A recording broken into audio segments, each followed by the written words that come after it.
Good morning, YouTubers! Today is day 3 natin ng No Water Change Challenge sa ating 75-gallon tank na aquarium. Day 3. So far, buhay pa rin lahat ng 20 goldfish, 6 angelfish, at 4 Siamese algae eater. Ito, lumabo yung tubig natin kasi na-overfeed ng anak ko kahapon yung mga isda. But today, hindi natin sila pinakain. Nga pala today, nag-add tayo ng LED lights.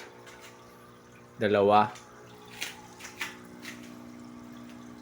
At napansin ko yung mga halaman natin ay lumago na sila. Hindi ko alam kung anong tawag dito. Paki-comment na lang sa comment section. Yan, lumago na sila. At yung ibang halaman na buhay na.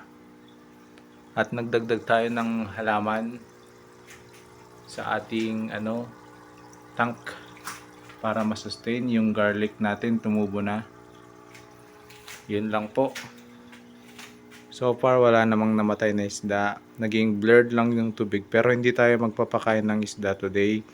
Tingnan natin bukas kung lilinaw na yung tubig. Happy fish keeping, guys!